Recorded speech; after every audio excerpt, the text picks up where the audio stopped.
Welcome to rise and shine. इस lecture में हम क्लास 11th की इकोनॉमिक्स का चैप्टर 5 उसका पार्ट 1 डिस्कस करेंगे, थियोरी ऑफ डिमांड का पार्ट 1। इन टोटल ये चैप्टर 4 पार्ट्स में कवर हो जाएगा, ठीक है।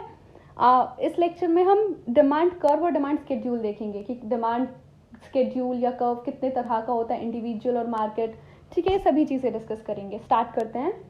डिमांड क्या होती है? डिमांड होने के लिए 3-4 चीज़ें होनी बहुत ज़रूरी हैं। पहली, नीड, आपको उस सामान की ज़रूरत होनी बहुत ज़रूरी है। मान लीजिए कि आप स्कूल गोइंग स्टूडेंट हैं, ठीक है, आपका पेन ख़त्म हो गया, तब आपको काम तो करना है ना, होमवर्क तो करना है अपना, तो उसके लिए आपको सबसे पहले तो पेन की ज़रूरत होनी बहुत ज़रूरी है। ज़रूरत ही नहीं होगी आपको किसी चीज़ की तो आप वो चीज़ खरीदेंगे, क्यों नहीं खरीदेंगे, ठीक है। दूसरा, अब आपको ज़रूरत तो है लेकिन आपकी डिज़ायर भी होनी चाहिए, आपकी इच्छा भी होनी चाहिए वो पेन खरीदने की। अगर आप चाहते ही नहीं है वो पेन खरीदना, बेशक आपको ज़रूरत है, तो आप नहीं खरीदेंगे, ठीक है। ये दोनों चीज़ हो गई। अब तीसरा पॉइंट आता है, क्या? एबिलिटी टू पे या फिर परचेजिंग पावर। अब आपके पास इतने पैसे होने चाहिए कि आप वो सामान खरीद सकें, आप वो पेन खरीद सकें। मान लीजिए 10 रुपये का है तो आपके पास अब 10 रुपये होने चाहिए, आपको ज़रूरत भी है, आप खरीदना भी चाहते हैं, लेकिन आपके पास 10 रुपये नहीं है तो आप खरीद थोड़ी ना पाएंगे पेन, नहीं, तो आपके पास पैसे होने चाहिए। और लास्ट चीज़, विलिंगनेस टू स्पेंड। आपके पास है तो 10 रुपये, लेकिन आप सोच रहे हैं नहीं यार, क्यों बिना मतलब में मैं पेन में इनको वेस्ट करूं, इससे अच्छा तो मैं इसकी चॉकलेट खा लूँगा, है ना। ऐसे नहीं, तो फिर उसकी पेन की जो डिमांड है वो वहीं रुक जाएगी, हो ही नहीं पाएगी। तो ये सारी चीज़ें होनी बहुत ज़रूरी हैं। इनमें से अगर कोई एक चीज़ भी नहीं होती है तो डिमांड नहीं हो पाती है। तो डिमांड फॉर अ कमोडिटी क्या होती है? Desire to buy a commodity, किसी कमोडिटी को खरीदने की desire, backed with sufficient purchasing power, यानी कि परचेजिंग पावर मतलब उतने पैसे होने चाहिए आपके पास, एंड विलिंगनेस टू स्पेंड, और आप उन पैसों को खर्च भी करना चाहते हो। बहुत होते हैं कंजूस लोग, नहीं खर्च करते, वो सोचते हैं ऐसे ही किसी से ले के काम चल जाए और मेरे पैसे खर्च ही ना हो, तो डिमांड होगी ही नहीं, ठीक है। अब एक माइनर सा डिफरेंस देखते हैं डिमांड में और क्वांटिटी डिमांडेड में। देखिए, मान लीजिए कि चीनी है, ठीक है, वो 20 रुपये की है, उसका प्राइस 20 है, फिर 30 हुआ, फिर 40 हुआ, ठीक है। जब चीनी 20 रुपये किलो थी, उसका प्राइस 20 रुपये था, तो आपने खरीदी 4 किलो। 30 रुपये हुआ तो आपने कर दी 3 किलो।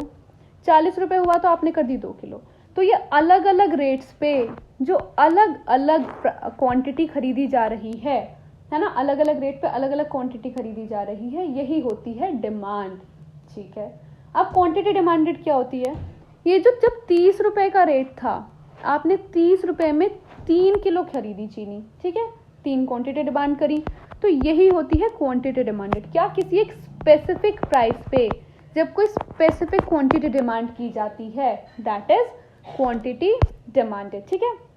देखिए, डिमांड क्या होता है? Different possible quantities of a commodity that the consumer is ready to bye.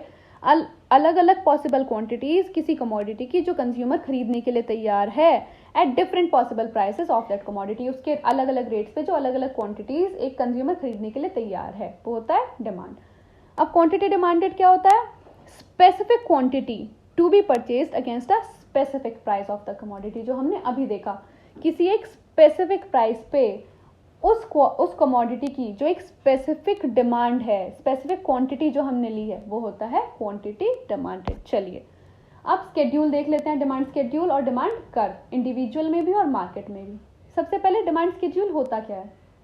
कुछ नहीं है, सिर्फ एक टेबल होती है जो प्राइस और जो क्वांटिटी डिमांड होती है उसे एक टेबुलर फॉर्म में हम जिस तरह से रिप्रेजेंट करते हैं, वही होता है demand schedule. Table relating to price and quantity demanded. देखिए, ये रही प्राइस क्या है? 1 रुपये। 1 रुपये में कितना सामान खरीदा? 4। फिर 2 रुपये, 2 में कितना? 3। फिर 3 रुपये हुआ रेट, कितना सामान खरीदा? 2। फिर रेट कितना हुआ? 4। कितना सामान खरीदा? 1, ठीक है। तो यही है डिमांड स्केड्यूल की अलग अलग प्राइसेस पे जो अलग अलग क्वांटिटीज किसी भी सामान की खरीदी गई हैं, that is demand schedule. Demand curve क्या होता है? इसी को तब हम ग्राफ में रिप्रेजेंट करते हैं। ये इधर आता है एक्स एक्सिस और इधर आता है वाई एक्सिस। हमेशा याद रखना, वाई एक्सिस पे क्या आएगा? प्राइस को एलोकेट करेंगे आप, और एक्स एक्सिस पे किसे करेंगे? क्वांटिटी डिमांडेड को एलोकेट करेंगे, ठीक है। ये रहा प्राइस कितना है? 1, 2, 3 और 4, ठीक है। अब जब 1 रुपये का रेट था, क्वांटिटी डिमांडेड भी कहाँ तक जा रही है? 1, 2, 3 और 4। जब 1 रुपए का रेट था तो कितनी क्वांटिटी डिमांड करी? 4। जब 2 रुपए का रेट था तो कितनी करी? 3। जब 3 रुपए का रेट था तो कितनी करी? 2। जब 4 रुपए का रेट था तो कितनी करी? 1। ठीक है, अब इन्हीं सारे पॉइंट्स को, ये ग्राफ के जितने भी ये पॉइंट्स इन्हें मिला दीजिए तो क्या आ जाएगा? Demand curve. ठीक है, ये हो गया डिमांड कर्व। अब देखते हैं इंडिविजुअल क्या होता है और मार्केट क्या होता है। इंडिविजुअल, नाम से पता चल रहा है एक, सिंगल, ठीक है, अकेला, एक ही इंसान है। तो जब मार्केट में किसी चीज को खरीदने के लिए सिर्फ इंडिविजुअल बायर है, यानी कि सिर्फ एक ही इंसान है जो उस सामान को खरीद रहा है, तो वो होता है इंडिविजुअल डिमांड।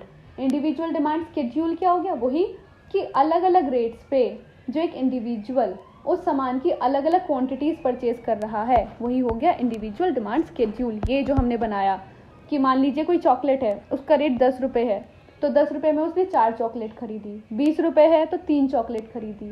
30 रुपये है तो 2 चॉकलेट खरीदी। 40 रुपये है तो 1 चॉकलेट खरीदी। ठीक है, ये होता है individual demand schedule. It shows quantities of a commodity which an individual buyer, जो एक अकेला buyer will buy different possible prices, अलग अलग रेट्स पे जो एक अकेला बायर किसी कमोडिटी की जो क्वांटिटी है परचेज करना चाहता है, that is individual demand schedule.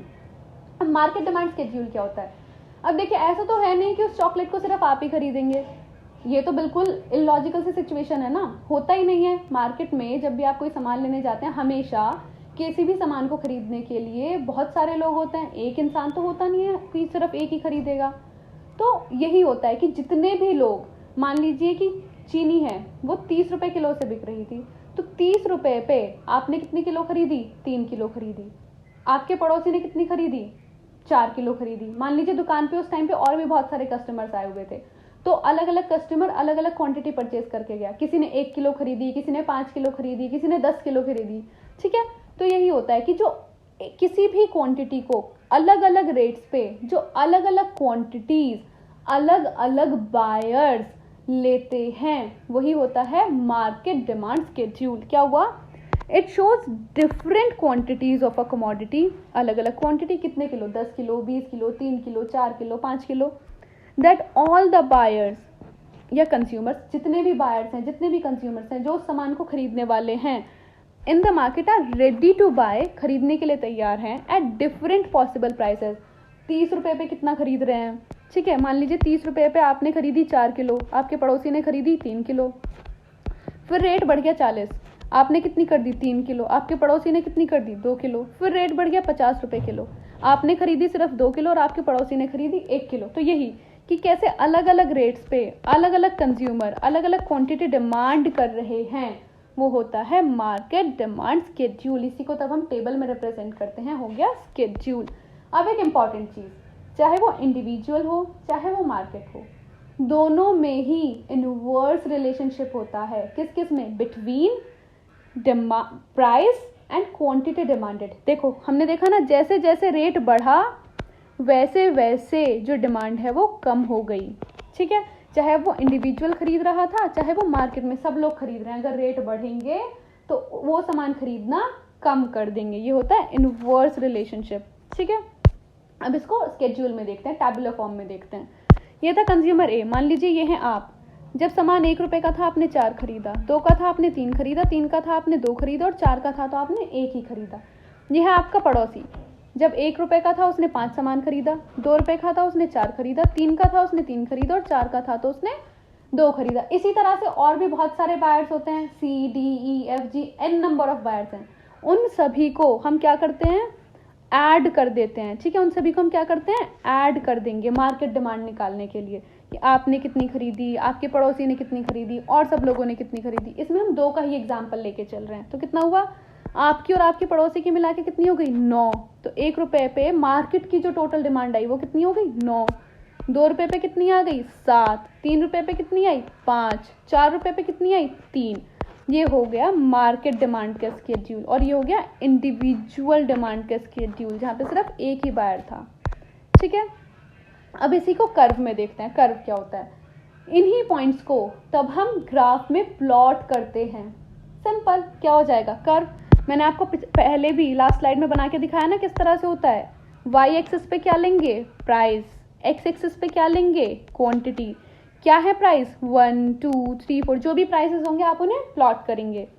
फिर कितनी कमोडिटी कितनी क्वांटिटीज परचेज करी थी बी ने, 5 तक गया था ना, तो प्लॉट कर दिए पॉइंट्स। 1 रुपए के रेट पे कितना खरीदा, 5, 2 रुपए के रेट पे कितना खरीदा, 4, 3 रुपए के रेट पे कितना खरीदा, 3, 4 रुपए के रेट पे कितना खरीदा, 2। अब इन्हीं सारे पॉइंट्स को मैच कर लेंगे, इन्हीं सारे पॉइंट्स को मिला देंगे एक लाइन से, क्या हो जाएगी वही लाइन, डिमांड कर्व। ठीक है, अब देखिए ये ए का है, ये बी का है, यानी कि 2 कंज्यूमर्स का हो गया। अब मार्केट में ऐसे बहुत सारे कंज्यूमर्स हैं, उन सब की डिमांड मिला के उसे भी तब हम ग्राफ में रिप्रेजेंट करेंगे, वही हो जाएगा market demand curve. X axis पे क्या आ गई, क्वांटिटी, वाई एक्सिस पे क्या आ गया, प्राइस। गए, प्राइस कितना है 1 2 3 4, हमने पहले देखा था क्वांटिटी डिमांड कहाँ तक गई है, 9 तक, तो 1 2 3 4 5 6 7 8 9। 1 रुपए में टोटल मार्केट की डिमांड कितनी पहुंची, 9, राइट। 2 रुपए में कितनी पहुंची, 7, 3 रुपए में कितनी पहुंची, 5, 4 रुपए में कितनी पहुंची, 3। ठीक है, अब इन्हीं सारे पॉइंट्स को मिला देंगे और जो लाइन ड्रॉ होगी वही क्या हो जाएगा, डिमांड कर्व। ठीक है, इसी के साथ हम इस वीडियो का एंड करते हैं। If you like this video, do like the video, subscribe the channel, press the bell icon, जिससे आप आने वाली वीडियो की नोटिफिकेशन मिस ना करें। अगर आपको कुछ भी डाउट हो और आपको इस वीडियो से रिलेटेड कुछ भी ना समझ में आया तो please do ask me in the comment section. Thank you for watching.